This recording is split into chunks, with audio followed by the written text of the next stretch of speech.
Here are 7 dessert places in Kyoto that I highly recommend.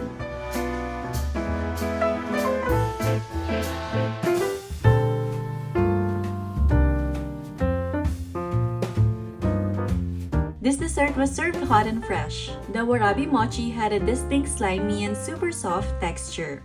The taste was quite bitter, which matcha lovers would appreciate.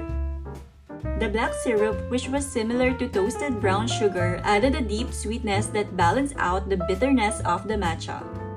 This syrup also enhanced the flavor of the unsweetened mochi balls. The red bean paste was sweet and had a mushy texture that went well with the rest of the dessert.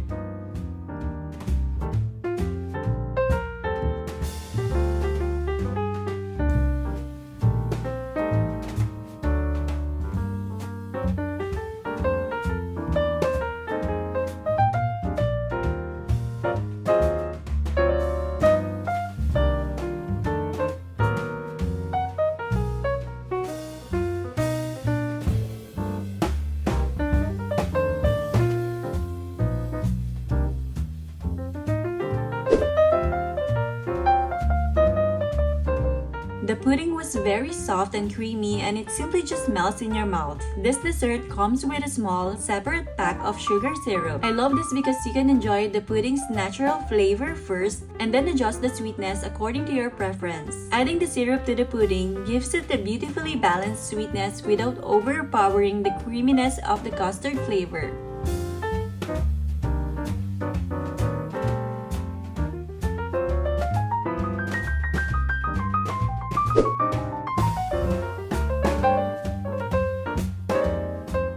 This dessert had a generous filling of delicious, rich matcha cream. The pastry was airy and had a crispy texture on the outside.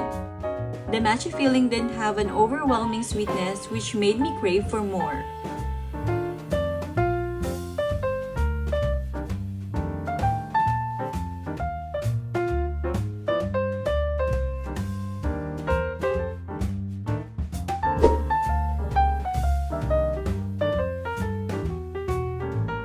The pancake was incredibly soft and light with a foamy texture that practically melted in my mouth.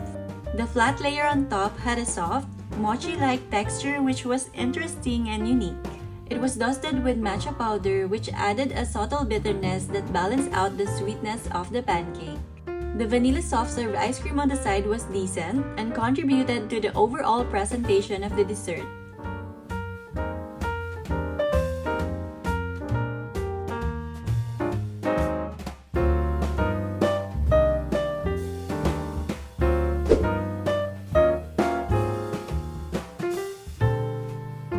The flavor of the matcha ice cream was rich and bitter enough to highlight the depth of the matcha, which I really enjoyed. I like how the balanced sweetness complemented the rich matcha flavor. This refreshing green tea beverage is the perfect drink to keep you cool during the hot Japanese summer.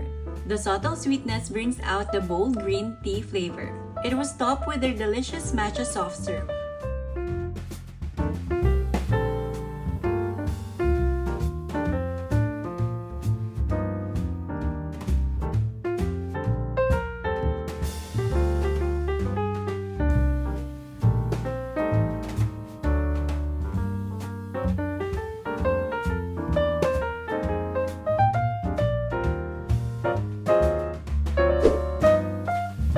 We discovered this cute dessert along the less crowded area of Furukawacho Shopping Street. The matcha flavor was delicious, striking a balance that wasn't overly rich but still creamy and satisfying. The lantern ball toppings added a unique touch and a fun texture that went well with the soft serve.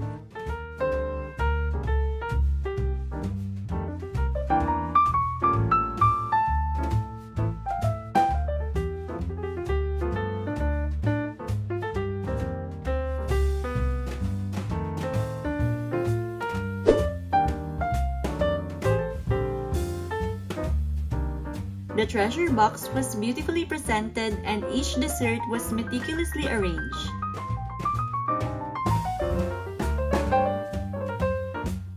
The matcha truffle stood out as my favorite. Its velvety texture combined with a rich matcha taste was delicious. The matcha tiramisu was interesting with its slightly sour notes. The matcha parfait had a blend of fruits and a delicious matcha flavor.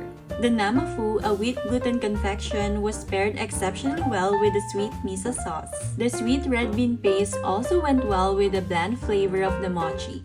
The fresh fruits were a refreshing addition which provided a lovely contrast to the other desserts. The matcha jelly, however, fell a bit short because of its bland and underwhelming green tea flavor. Lastly, the warabi mochi was delightfully soft and sweet. We also tried their delicious cream puff matcha ice cream. The soft pastry was well complemented by the creamy and slightly bitter taste of the matcha ice cream.